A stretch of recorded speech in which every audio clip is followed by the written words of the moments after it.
आज की क्लास में हम एक्शन पैनल पे बात करने वाले हैं। मैं विंडो मेन्यू में आऊं तो यहाँ पर एक्शन पैनल हमारे पास मौजूद है। एक्शन पैनल की कोई शॉर्टकट की मौजूद नहीं है। मैं यहाँ पे क्लिक करूं तो इस तरह से पैनल मेरे पास आता है। डिफॉल्ट जब ये पैनल हमारे पास आता है तो ये इस तरह से नजर आ सकता है या इस तरह से नजर आ सकता है। यहाँ कुछ डिफॉल्ट एक्शन हमारे पास मौजूद हैं जो हमें एडोबी इलस्ट्रेटर की तरफ से दिए गए हैं। मैं हूं आपकी टीचर मुबीना बारी और आप देख रहे हैं एफर्ट फॉर सक्सेस। मज़ीद वीडियोस और अपडेट के लिए आप हमारी वेबसाइट विजिट कर सकते हैं। उसके अलावा आप हमें हमारे फेसबुक पेज पर भी फॉलो कर सकते हैं। तो मैं यहाँ पर एक ऑब्जेक्ट ड्रॉ कर लेती हूँ। मैं एक रेक्टेंगल ड्रॉ करती हूँ और इसमें कलर फिल कर दूंगी। उसके बाद मैं एक इलिप्स लेकर यहाँ पर इलिप्स ड्रॉ कर देती हूँ और इसमें डिफरेंट कलर फिल कर देती हूँ। और कलर फिल करने के बाद मैं इसको सिलेक्ट करूंगी और सिलेक्ट करने के बाद यहाँ पर क्लिक करके इन एक्शन को एक्सपेंड कर लेती हूँ। यहाँ सबसे पहले ओपेसिटी 60% है। अगर मैं इस पे क्लिक करूँ तो क्लिक करने पे ये एक्शन अप्लाई नहीं होता, हमें यहाँ से अप्लाई करना होता है अप्लाई करंट सिलेक्शन से। जब मैं यहाँ पे क्लिक करूंगी तो ये अप्लाई हो जाता है और अब आप देखें तो आपको इसकी ओपेसिटी डाउन होती नजर आ रही है। उसके बाद मैं इन दोनों को सिलेक्ट करूंगी, राइट क्लिक करके इनको ग्रुप कर लेती हूँ। और इसको सिलेक्ट करने के बाद अगर मैं यहाँ नीचे आऊं तो यहाँ मेरे पास रिफ्लेक्ट हॉरिजॉन्टल के नाम से एक एक्शन मौजूद है। मैं इसको सिलेक्ट करूंगी और प्ले करंट सिलेक्शन पे क्लिक करूं तो आप देखें मेरा ये ऑब्जेक्ट रिफ्लेक्ट हो जाता है। जो इस तरह से जो एक्शन यहाँ दिए हुए हैं आप जस्ट वो एक्शन सिलेक्ट करें और प्ले करंट सिलेक्शन पे क्लिक करें तो वो एक्शन अप्लाई हो जाता है। यहाँ आपको लग रहा होगा कि ये तो बहुत सिंपल से काम है, ओपेसिटी डाउन कर ली या फ्लिप कर लिया, ये तो हम वैसे भी कर सकते हैं। लेकिन बहुत से कॉम्प्लिकेटेड एक्शंस आप रिकॉर्ड कर सकते हैं और उनको यूज कर सकते हैं। और अगर आपकी वर्किंग कुछ इस तरह से है कि आप रेगुलर एक ही जैसा काम करते हैं तो आप बहुत सारे एक्शन बनाकर रख सकते हैं ताकि आपके काम में आसानी हो जाए। तो मैं इनको यहाँ से डिलीट कर देती हूँ और यहाँ पे क्लिक करके इसको क्लोज कर दूंगी और उसके बाद मैं नीचे वाले ऑप्शन की तरफ आती हूँ। यहाँ सबसे पहले डिलीट सिलेक्शन है। अगर आपने कोई एक्शन या सेट सिलेक्ट किया होगा तो आप इस पे क्लिक करके उसको डिलीट कर सकते हैं। उसके बाद क्रिएट न्यू एक्शन है, तो आपको नया एक्शन रिकॉर्ड करने के लिए इसी बटन को यूज करना होता है। उसके बाद क्रिएट न्यू सेट है, तो किसी भी एक्शन को क्रिएट करने से पहले उसे किसी सेट में रखना जरूरी होता है। यहाँ डिफॉल्ट एक्शन का हमें सेट दिया हुआ है, हम इसमें भी अपने एक्शंस रख सकते हैं या फिर खुद के सेट बनाकर उसमें एक्शन रख सकते हैं। सेट हमें एक्शंस को कैटेगराइज करने में हेल्प कर रहे होते हैं कि हम एक जैसे मिलते जुलते एक्शंस को एक सेट में रख सकते हैं और किसी दूसरी तरह के एक्शंस को किसी दूसरे सेट में रख सकते हैं। उसके बाद नेक्स्ट प्ले करंट सिलेक्शन है, तो जैसे ही आप किसी एक्शन को अप्लाई करना चाहते हैं तो आप उसको सिलेक्ट करते हैं और अप्लाई करंट सिलेक्शन पे क्लिक करते हैं तो वो अप्लाई हो जाता है। उसके बाद यहाँ पर बिगिन रिकॉर्डिंग है, तो बिगिन रिकॉर्डिंग का ऑप्शन आप तब यूज करते हैं जब आप किसी एक्शन को रिकॉर्ड कर चुके होते हैं या कर रहे होते हैं। अगर आप कोई एक्शन रिकॉर्ड कर रहे हैं और आपसे कोई स्टेप गलत हो गया, आपको लगता है कि आपने नहीं करना था, तो आप अपनी रिकॉर्डिंग को स्टॉप करें, उस स्टेप को डिलीट करें और उसके बाद दोबारा से आप बिगिन रिकॉर्डिंग पे क्लिक करके उसको रिकॉर्ड कर सकते हैं। या फिर आपने एक्शन रिकॉर्ड कर दिया, उसको स्टॉप कर दिया, प्ले कर दिया, उसके बाद आपको लगा कि आपने उसमें मजीद कुछ ऐड करना है तो भी आप बिगिन रिकॉर्डिंग का ऑप्शन यूज करेंगे।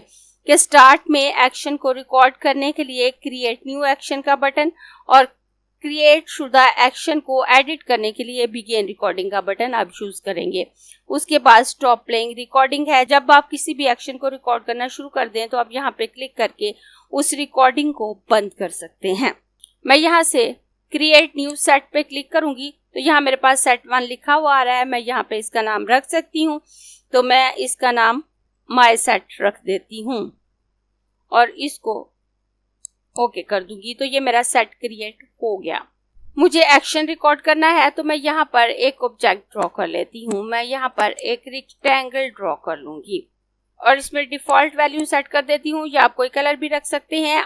आप एक्शन रिकॉर्ड करना शुरू करने के बाद जो स्टेप करेंगे वो रिकॉर्ड होगा। जब आप रिकॉर्डिंग स्टार्ट करेंगे ज़रूरी नहीं कि आप तेज़ तेज़ रिकॉर्ड करें, ना तो आपके कीबोर्ड की कीज़ उसमें रिकॉर्ड होती हैं, ना ही माउस की क्लिक्स, बल्कि आपके आर्टबोर्ड पे जो स्टेप हो रहे होती हैं ये उनको रिकॉर्ड कर रहा होता है।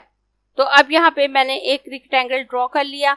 उसके बाद मैं यहाँ पे क्रिएट न्यू एक्शन पे क्लिक करूंगी। तो यहाँ एक्शन 1 मुझे शो हो रहा है, मैं इसको चेंज करके इसका नाम रख सकती हूँ। तो मैं अपने इस ऑब्जेक्ट को रोटेट करने वाली हूँ, तो मैं यहाँ पे रोटेट नाम रख देती हूँ। आप कुछ भी रख सकते हैं अपनी आसानी के लिए। उसके बाद यहाँ पे मुझे 2 सेट शो हो रहे हैं, डिफॉल्ट एक्शन और माई सेट। आप इसमें से जिसमें भी इस एक्शन को रखना चाहें, मैं माई सेट में ही रखना चाहूंगी। उसके बाद फंक्शन की है, तो यहाँ से आप शॉर्टकट की डिफाइन कर सकते हैं। लेकिन जो शॉर्टकट की आप रखेंगे अगर वो पहले से किसी इलस्ट्रेटर के ऑप्शन के साथ मौजूद हो तो आपको प्रॉब्लम हो सकती है।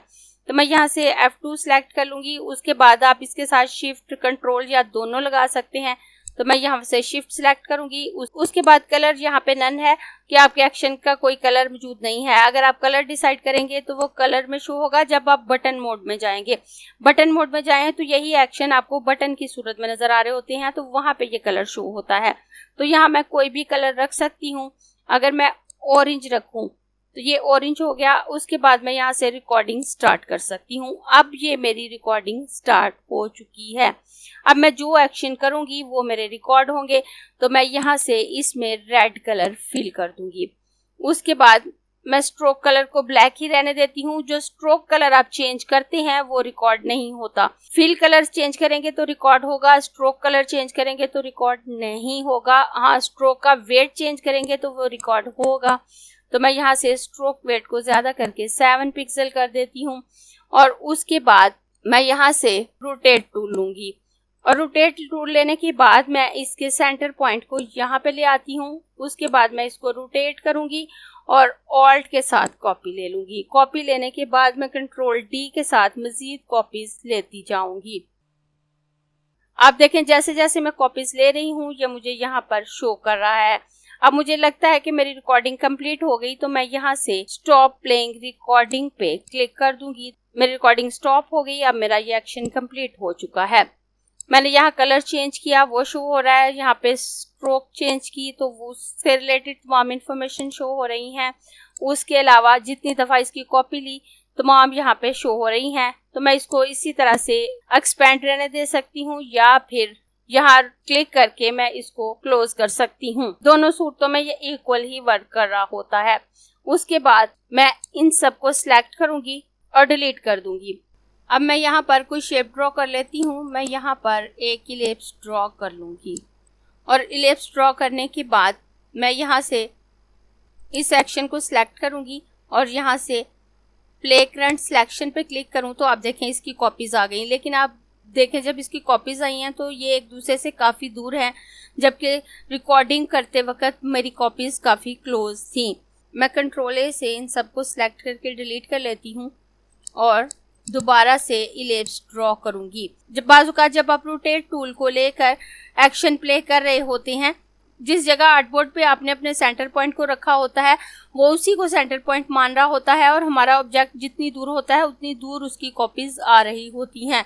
तो अगर इस किस्म का मसला आपके सामने आ रहा हो तो आप यहाँ से अलाइन टू आर्टबोर्ड पे आकर यहाँ अलाइन टू सिलेक्शन पे क्लिक कर दें। अपने एक्शन को प्ले करने से पहले अलाइन टू सिलेक्शन पे क्लिक कर दें। एक्शन रिकॉर्ड करते हुए बेशक आप अलाइन टू सिलेक्शन रखें या अलाइन टू आर्टबोर्ड, उससे कोई खास फर्क नहीं पड़ेगा। आप प्ले होते वक्त जो ऑप्शन सिलेक्ट होगा उससे फर्क पड़ेगा। तो मैं यहाँ अलाइन टू सिलेक्शन करने के बाद यहाँ पर प्ले करंट सिलेक्शन पे क्लिक करूँ तो आप देखें अब उतने ही फासले पे मेरी कॉपीज आई हैं, अब ज़्यादा फैल कर नहीं आई।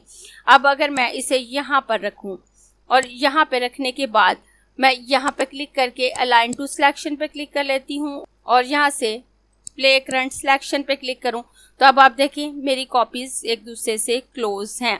अगर आप अलाइन टू सिलेक्शन नहीं करते एक्शन को प्ले करने से पहले तो जिस जगह यहाँ पे आपने पिवट पॉइंट रखा था उसी को सेंटर मानते हुए आपकी कॉपीज दूर दूर रोटेट होकर आएंगी। मैं कंट्रोल A से इनको सिलेक्ट करके डिलीट कर देती हूँ और इसको यहाँ से क्लोज कर देती हूँ। उसके बाद बकाया ऑप्शन को बताने के लिए मैं थोड़ी सिंपल सी रिकॉर्डिंग रख लेती हूँ ताकि उसमें बार बार चेंजिंग करने में आसानी रहे। तो मैं यहाँ पे एक और सेट क्रिएट कर लूँगी। अब मुझे वापस सेट 1 शो हो रहा है तो मैं इसका नाम क्रिएट रख लेती हूँ और यहाँ से ओके कर दूंगी। तो ये एक और मेरा सेट यहाँ पर क्रिएट हो गया। मैं यहाँ पर एक रेक्टेंगल ले लेती हूँ, इसमें डिफ़ॉल्ट वैल्यू सेट कर दूंगी और डिफ़ॉल्ट वैल्यू सेट करने के बाद अब मैं यहाँ से न्यू सेट पे क्लिक करूंगी और इसका नाम मैं यहाँ पर कॉपी रख देती हूँ क्योंकि मैं इसकी कॉपीज लेने वाली हूँ।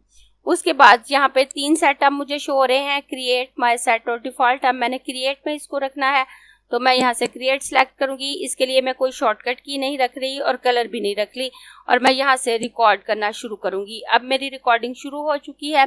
अब मैं इसको सिलेक्ट करूंगी और सिलेक्ट करने के बाद इसमें रेड कलर फिल कर देती हूँ। रेड फिल करने के बाद इसको उठाकर ऑल्ट के साथ इसकी कॉपी लूंगी और इसके कलर को चेंज करके सायान कर दूंगी। उसके बाद इसको ऑल्ट के साथ एक और कॉपी लूंगी और इसके कलर को ग्रीन कर दूंगी। अब मैंने इतने स्टेप रिकॉर्ड कर लिए। उसके बाद मैं यहाँ पर स्टॉप प्लेइंग बटन पे क्लिक कर दूंगी तो ये मेरी रिकॉर्डिंग स्टॉप हो जाती है।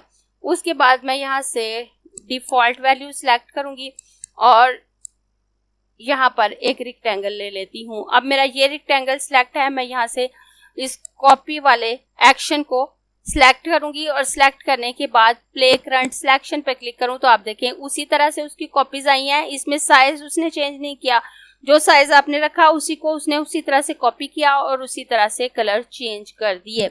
अब मैं इनको डिलीट कर देती हूँ और दोबारा यहाँ से एक रेक्टेंगल ले लेती हूँ। रेक्टेंगल लेने के बाद अब मैं इसी एक्शन को दोबारा इस पे प्ले करूंगी। अब मैं आपको बिगिन रिकॉर्डिंग के बटन को यूज करके बताती हूँ। तो ये कॉपी वाले एक्शन में मैं अगर एक और स्टेप ऐड करना चाहूँ तो मैं यहाँ पर बिगिन रिकॉर्डिंग पे क्लिक करूंगी। बिगिन रिकॉर्डिंग पे क्लिक करने के बाद अब मैं इसको उठाकर ऑल्ट के साथ इसकी कॉपी ले लूंगी और कॉपी लेने के बाद मैं इसके कलर को चेंज करके ब्लू कर देती हूँ। यहाँ स्टॉप प्लेइंग रिकॉर्डिंग पे क्लिक कर दूंगी और इस सिलेक्शन को खत्म कर देती हूँ। अब मैं यहाँ से रेक्टेंगल टूल लेकर डिफ़ॉल्ट वैल्यू सेट कर लेती हूँ यहाँ पे और एक रेक्टेंगल यहाँ पर लूंगी। अब मेरा ये रेक्टेंगल सिलेक्ट है। मैं कॉपी पे क्लिक करूंगी, यहाँ से प्ले करंट सिलेक्शन पे क्लिक करूंगी तो आप देखें ये नया स्टेप भी इसमें रिकॉर्ड हो गया और ये एक्शन मेरा वर्क कर रहा है। यहाँ पे टॉगल डायलॉग ऑन ऑफ आपको शो हो रहा है और अगर आप यहाँ पे क्लिक करें तो कुछ के साथ ये ऑन है और कुछ के साथ ऑफ है। आप अपनी मर्जी से इसको ऑन या ऑफ कर सकते हैं। आप देखें अगर मैं इस पे क्लिक करूंगी तो ऑफ हो गया, क्लिक करूंगी तो ऑन हो गया। मैं इसको यहाँ से क्लोज कर देती हूँ। अब ये कॉपी पे आ जाती हूँ। अब मैंने इस एक्शन को आपको 2 दफा प्ले करके दिखाया, मेरे पास कोई डायलॉग बॉक्स नहीं आया। अब अगर मैं यहाँ पे क्लिक करूँ और टॉगल डायलॉग को ऑन कर लेती हूँ, उसके बाद मैं यहाँ पर एक रेक्टेंगल ड्रॉ करूंगी। रेक्टेंगल ड्रॉ करने के बाद अब जब मैं इसको अप्लाई करूंगी तो ये हर स्टेप को मुझसे पूछेगा। मेरे पास डायलॉग बॉक्स आएंगे और ओके करने पे वो इस पे अप्लाई होंगे। अब आप देखें मैं यहाँ पे प्ले करंट सिलेक्शन पे क्लिक करूं, पोजीशन चेंज करने और कॉपी के लिए डायलॉग बॉक्स आ गया।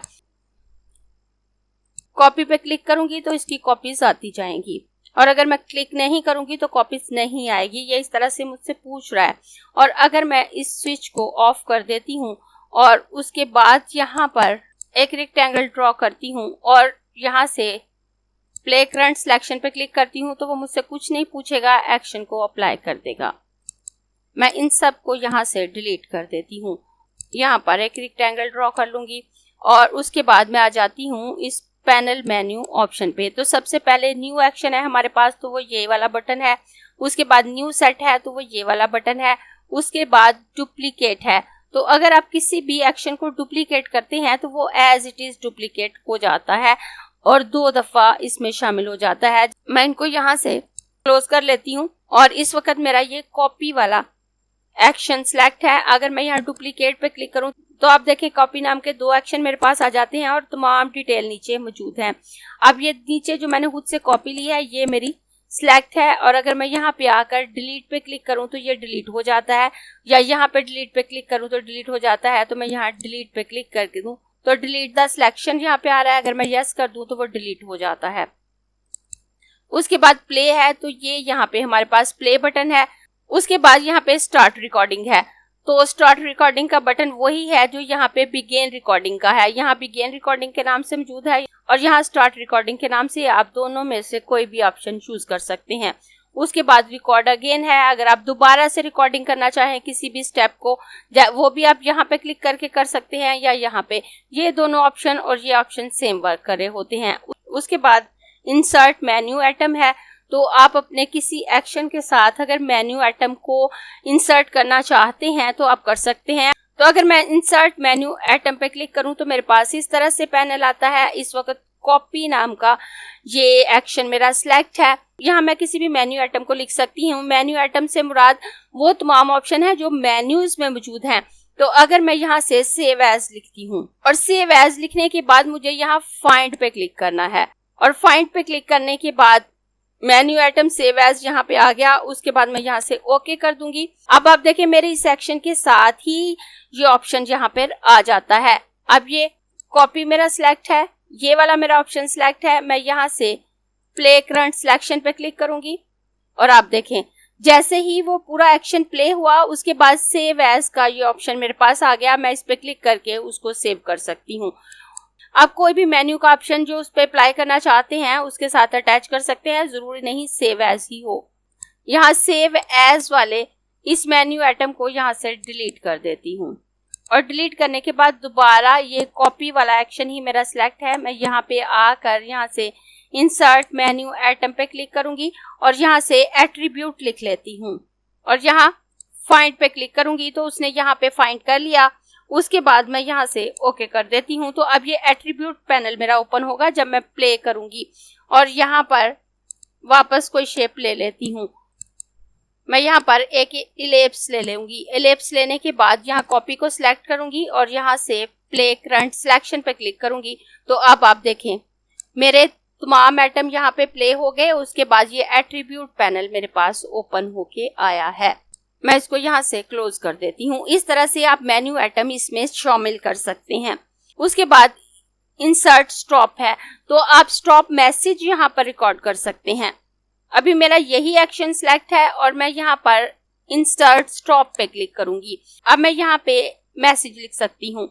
तो मैं यहाँ पे लिख देती हूँ वर्क कंप्लीट।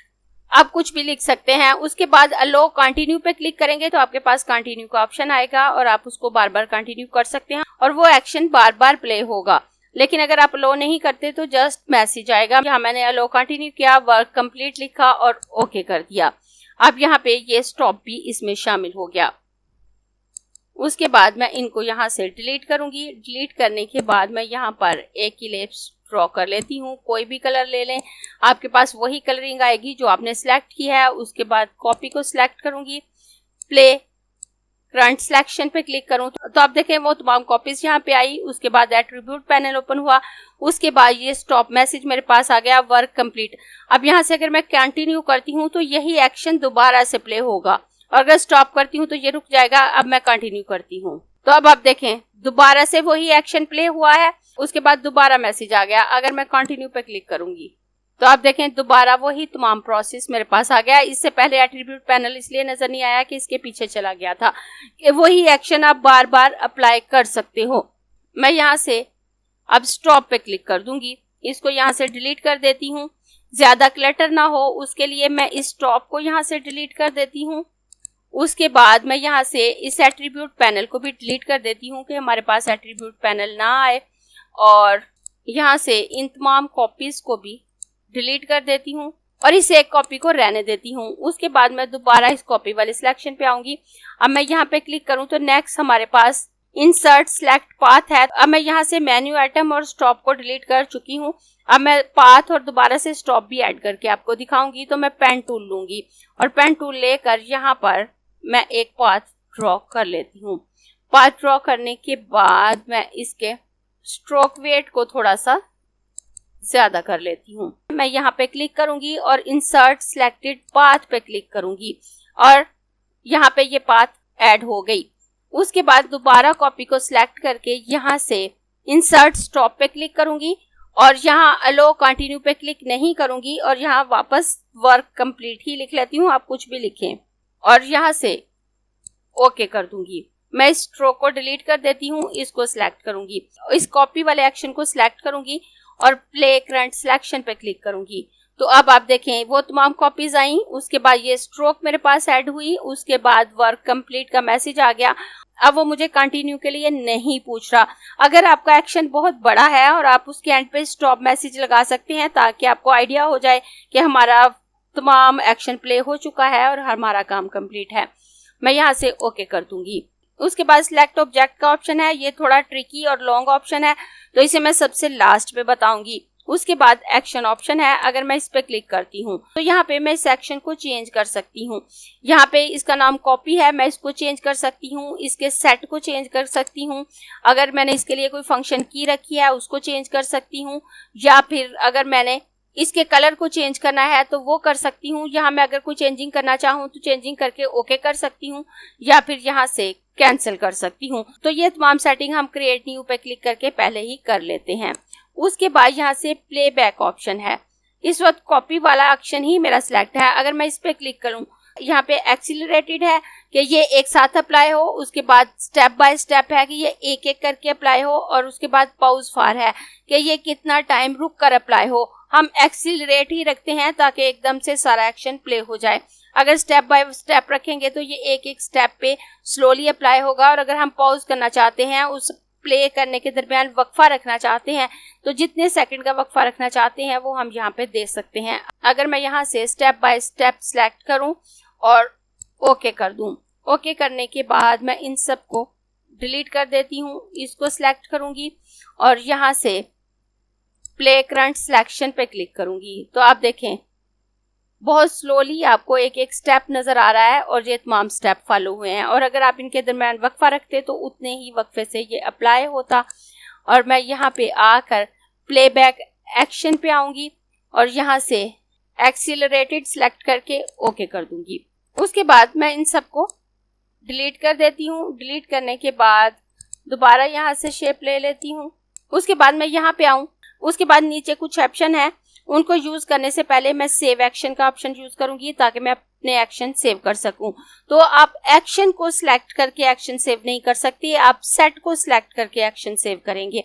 अगर मैं यहाँ से क्रिएट पे क्लिक करती हूँ, क्योंकि मेरे इस सेट का नाम क्रिएट है, यहाँ पे आऊँ तो अब सेव एक्शन का ऑप्शन शो हो चुका है। मैं इस पे क्लिक करूंगी, यहाँ से मैं इसका नाम दे सकती हूँ। वैसे क्रिएट नाम ही इसने सिलेक्ट कर लिया तो मैं क्रिएट ही रहने देती हूँ, मैं कोई और भी रख सकती हूँ। एक्शन फाइल यहाँ पे है, मैं डेस्कटॉप की लोकेशन दूंगी और यहाँ से इसको सेव कर देती हूँ। उसके बाद मैं माई सेट को भी सेव कर लूंगी। मैं इसको सिलेक्ट करूंगी और यहाँ पे क्लिक करके यहाँ से सेव एक्शन करूंगी। उसने माई सेट वापस ले लिया। मैं डेस्कटॉप पे क्लिक करके सेव पे क्लिक करूंगी तो मेरा ये एक्शन भी सेव हो गया। मैं अपने सॉफ्टवेयर को मिनिमाइज करके दिखाऊं तो आप देखें ये दोनों एक्शन मेरे सेव हो चुके हैं। उसके बाद मैं यहाँ पे आऊं तो क्लियर एक्शन है। क्लियर एक्शन से आपके तमाम एक्शन यहाँ से क्लियर हो जाते हैं। रीसेट एक्शन से आपके जो डिफॉल्ट एक्शन है वो रह जाते हैं। अगर आपके एक्शन मेन्यू में ज्यादा सेट मौजूद हैं तो भी रीसेट एक्शन से डिफॉल्ट एक्शन रह जाते हैं, और अगर बिल्कुल खाली पैनल है, तमाम एक्शन डिलीट हैं, तो रीसेट एक्शन से डिफॉल्ट एक्शन आ जाते हैं। इस वक्त ये तमाम एक्शन यहाँ पे मौजूद हैं तो मैं यहाँ से रीसेट एक्शन पे क्लिक करूंगी और यहाँ से ओके कर दूंगी। तो आप देखें यहाँ पे डिफॉल्ट एक्शन रह गए हैं, वो एक्शन जो मैंने रिकॉर्ड किए थे वो यहाँ से खत्म हो चुके हैं। उसके बाद मैं यहाँ पे क्लिक करूंगी और यहाँ से लोड एक्शन पे क्लिक करके जो एक्शन मैंने सेव किए हैं उनको वापस यहाँ पे ला सकती हूँ, या किसी और ने एक्शन रिकॉर्ड करके आपको भेजे हैं वो आप ला सकते हैं, या अपने एक्शन किसी को सेंड कर सकते हैं। मैं लोड एक्शन पे क्लिक करूंगी, डेस्कटॉप पे आऊंगी और यहाँ से ये क्रिएट एक्शन है और यहाँ ओपन पे क्लिक करूं तो ये ऑप्शन यहाँ पे आ जाता है। उसके बाद मैं यहाँ पे आऊंगी, यहाँ पे हम एक एक्शन से दूसरे एक्शन को रिप्लेस भी कर सकते हैं। इस वक्त मैंने यहाँ पे क्रिएट ऑप्शन को सिलेक्ट किया हुआ है, मैं इसे रिप्लेस करना चाहती हूँ तो मैं यहाँ रिप्लेस एक्शन पे क्लिक करूंगी और उसके बाद वो एक्शन सिलेक्ट करूंगी जिसके साथ मैंने इसको रिप्लेस करना है। तो मैं माई सेट को सिलेक्ट करके यहाँ से ओपन करूँ तो आप देखें यहाँ पे माई सेट रह गया है। उसके अलावा मेरे दोनों एक्शन यहाँ से खत्म हो गए, जो डिफॉल्ट था और जो क्रिएट था। इस तरह से मैं किसी एक्शन से इन एक्शन को रिप्लेस कर सकती हूँ। अब यहाँ पे सिर्फ माय सेट मौजूद है। अब मैं यहाँ से क्लियर एक्शन कर दूँ और यस कर दूं तो ये भी खत्म हो गया। अब मेरे पैनल में कोई एक्शन नहीं है। अब मैं यहाँ से रीसेट एक्शन करूं तो मेरे डिफॉल्ट एक्शन यहाँ पे आ जाते हैं, लेकिन वो एक्शन नहीं आते जो मैंने खुद रिकॉर्ड किए थे। मैं यहाँ लोड एक्शन पे जाऊंगी, यहाँ से इसको सिलेक्ट करके ओपन कर लूंगी तो ये एक्शन मेरा यहाँ पे आ गया। उसके बाद दोबारा यहाँ पे आकर लोड एक्शन पे क्लिक करूंगी और यहाँ पे आकर माय सेट पे क्लिक करके ओपन करूं तो ये सेट यहाँ पर आ जाता है। उसके बाद नीचे आऊं तो नीचे हमारे पास बटन मोड है। अगर मैं इस पे क्लिक करती हूँ तो अब मेरे एक्शंस मुझे बटन की सूरत में शो हो रहे हैं। यहाँ नीचे जो भी ऑप्शन थे हाइड हो चुके हैं। यहाँ से मैं किसी भी एक्शन को अप्लाई करूँ तो वो डायरेक्ट अप्लाई हो जाता है। प्ले करंट सिलेक्शन पे क्लिक करने की मुझे ज़रूरत नहीं होती। और अगर मैं यहाँ नीचे आऊँ तो आप देखें कॉपी के लिए हमने ना तो कलर डिसाइड किया था और ना ही शॉर्टकट की, तो यहाँ पे शॉर्टकट की भी शो नहीं हो रही। जबकि रोटेट नाम से जो एक्शन हमने रिकॉर्ड किया था वहाँ ऑरेंज कलर भी शो हो रहा है जो हमने सेलेक्ट किया था, और शिफ्ट F2 इसकी शॉर्टकट की भी शो हो रही है। यहाँ मेरे पास एक इलिप्स मौजूद है तो मैं इसकी 2 कॉपीज ले लेती हूँ। एक कॉपी मैं इसकी यहाँ पे ले लूँगी और एक कॉपी मैं इसकी यहाँ पे ले लेती हूँ। उसके बाद इसको सिलेक्ट करूँगी और अगर मैं कॉपी पे क्लिक करूँ तो आप देखें ये एक्शन प्ले हो गया और मुझे प्ले करंट सिलेक्शन पे क्लिक करने की ज़रूरत नहीं पड़ी। मैं स्ट्रोक को यहाँ से डिलीट कर देती हूँ। उसके बाद मैं इसको सिलेक्ट करूँगी और उसके बाद रोटेट पे आ जाती हूँ। जैसा कि रोटेट के लिए पहले ही आपको बता चुकी हूँ कि अगर ऐसे ही आप एक्शन प्ले करेंगे और यहाँ पर हमारी सिलेक्शन अलाइन टू आर्टबोर्ड होगी तो आर्टबोर्ड पे जिस पॉइंट पे हमने इसका सेंटर पॉइंट को रखा था ये उसी को लेते हुए इसकी कॉपीज दूर दूर तक फैलाएगा। लेकिन अगर आप एक्शन को प्ले करने से पहले अलाइन टू सिलेक्शन पे क्लिक कर देते हैं और उसके बाद एक्शन प्ले करते हैं तो ये उतनी दूर ही सेंटर पॉइंट को लेगा जितनी दूर आपने रखा था और इसको रोटेट कर देगा। अब मैं यहाँ से रोटेट पे क्लिक करूँ तो आप देखें उतने ही फासले पे रोटेट होकर इसकी कॉपीज आ गई। उसके बाद मैं इसको सिलेक्ट करूँगी और दोबारा यहाँ से अलाइन टू सिलेक्शन पे क्लिक कर दूंगी और उसके बाद ना तो मैं बटन पे क्लिक कर रही हूँ ना ही किसी एक्शन को सिलेक्ट कर रही हूँ। मैं जस्ट शॉर्टकट की प्रेस करूँगी। मैं अपने कीबोर्ड से शिफ्ट F2 प्रेस करूँ तो आप देखिए वो एक्शन प्ले हो गया। इस तरह से बटन मोड में आकर भी आप इन एक्शंस को प्ले कर सकते हैं। मैं दोबारा यहाँ पे आकर बटन मोड से चेक हटा दूँ तो मैं बटन मोड से बाहर आ जाती हूँ। मैं कंट्रोल A से इन सबको सिलेक्ट करूँगी और डिलीट कर देती हूँ। उसके बाद यहाँ नीचे आऊँ तो लास्ट पे हमारे पास बैच ऑप्शन है। तो बैच ऑप्शन वेरिएबल के साथ मिलकर ज़्यादा अच्छे से काम कर रहा होता है। अपनी नेक्स्ट वीडियो में मैं वेरिएबल पे बात करूँगी और उसी में मैं आपको बैच ऑप्शन भी बता दूंगी। और उसके बाद सिलेक्ट ऑब्जेक्ट का ऑप्शन हमारे पास रह जाता है। इसको बताने के लिए मैं यहाँ पर एक नया सेट ले लूँगी और इसका नाम ऑब्जेक्ट रख देती हूँ। ओके कर दूंगी। उसके बाद मैं यहाँ पर एक रेक्टेंगल ड्रॉ कर लेती हूँ और एक कॉपी इसकी यहाँ पे ले लेती हूँ। इसको सिलेक्ट करके मैं इसमें पर्पल कलर फिल कर देती हूँ और इसको सिलेक्ट करके मैं इसमें ग्रीन कलर फिल कर देती हूँ और इनको सिलेक्ट करके इसकी कॉपी लेके कंट्रोल D से मज़ीद कॉपीज ले लेती हूँ। ज़रूरी नहीं कि इसी तरतीब से आपके ऑब्जेक्ट हों, आपके ऑब्जेक्ट कहीं पे भी बिखरे हुए हो सकते हैं। अभी मैंने सेट क्रिएट किया है, रिकॉर्डिंग स्टार्ट नहीं की। ये ऑब्जेक्ट मैंने पहले से क्रिएट किए हैं, लेकिन यहाँ मैंने सेट क्रिएट किया है। ऑब्जेक्ट के नाम से क्रिएट पे क्लिक करूंगी और यहाँ पे मैं अपने एक्शन का नाम रख देती हूँ। एक्शन का नाम मैं चेंज कलर रख देती हूँ। यहाँ से ओके कर दूंगी। अब मेरी रिकॉर्डिंग स्टार्ट हो चुकी है। अब मैं एक नया ऑब्जेक्ट लेकर यहाँ पर ड्रॉ करूंगी। पर्पल कलर फिल कर देती हूँ जो यहाँ पे है। अगर आप यहाँ से कलर फिल कर रहे हैं तो आपकी वैल्यू सेम आती है, लेकिन अगर आप इस तरह से कलर पिकर से वैल्यू चेंज कर रहे हैं तो यहाँ पे जो लिखी हुई वैल्यू है यहाँ लिखकर वैल्यू ऐड करें ताकि आपके कलर शेड में चेंजिंग ना आए। कलर शेड में चेंजिंग आने से ये ऑप्शन ठीक से वर्क नहीं करेगा। सिलेक्ट ऑब्जेक्ट का ऑप्शन तभी ठीक से वर्क करेगा जब हम इसकी डिटेल एट्रीब्यूट पैनल के डिस्क्रिप्शन बॉक्स में लिखेंगे। तो मैं विंडो मेन्यू में आकर यहाँ से एट्रीब्यूट पैनल को ओपन करूंगी और यहाँ पर क्लिक करके यहाँ से शो ऑल पे क्लिक कर दूंगी और उसके बाद मैं यहाँ पर इसके कलर का नाम लिख लेती हूँ। मैं यहाँ पे पर्पल लिख लेती हूँ और पर्पल लिखने के बाद मैं इसको यहाँ से क्लोज कर दूंगी।